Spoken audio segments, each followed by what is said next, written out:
भगवान ने संसार को बनाया, पेड़ पौधे पशु पक्षी बनाकर बहुत संतुष्ट हुए। उन्होंने मानव भी बनाया और सबसे कहा, तुम बल बुद्धि धन और रंग, तुम्हें जो लेना हो ले लो।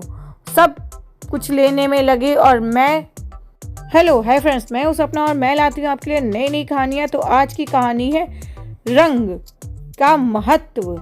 तो कहानी अच्छी लगे तो लाइक कमेंट शेयर सब्सक्राइब जरूर करिएगा।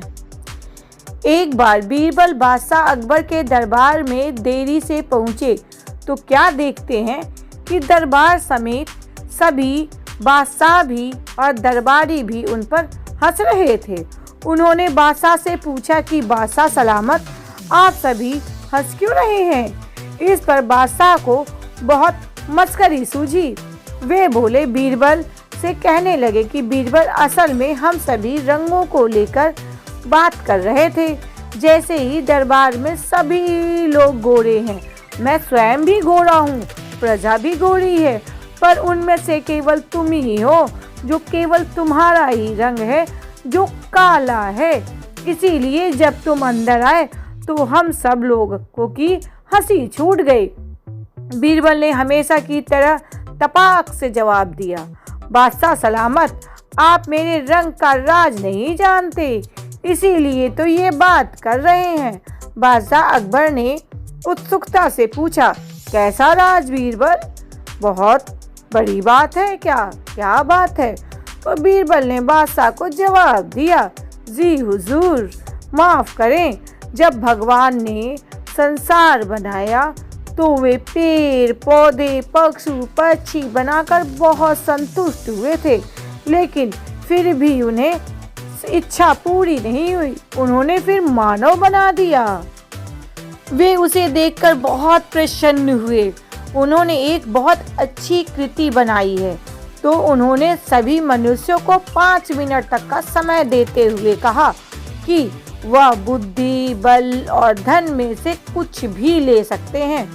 इस पर मैं अपनी रुचि के सारा समय बुद्धि लेने में लगा दिया और बाकी चीजें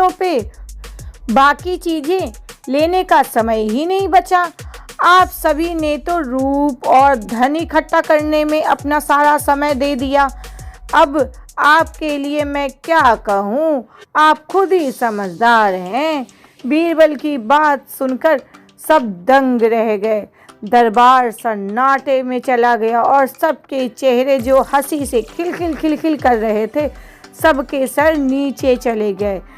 इस पर बादशाह बीरबल की हाजिर जवाबी देखकर खिलखिलाकर हंस पड़े।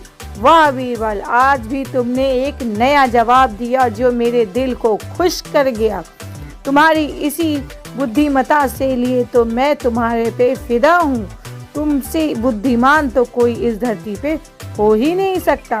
ये सब देखकर सारे दरबारियों का सर झुक गया और बीरबल का सर ऊंचा हो गया। तो इस कहानी से ये सीख मिलती है, धन और खूबसूरती कभी काम नहीं आती है। अगर आपके पास बुद्धि है तो आप सबको प्राप्त कर सकते हैं। तो आप बुद्धि को देखिए, ना कि रंग को, रूप को, पैसों को। ये तो आता और जाता है, पर बुद्धि एक ऐसी चीज़ है जो आपके पास सदा के लिए रहती है। तो कहानी अच्छी लगी हो तो कमेंट शेयर सब्सक्राइब जरूर करें। धन्यवाद।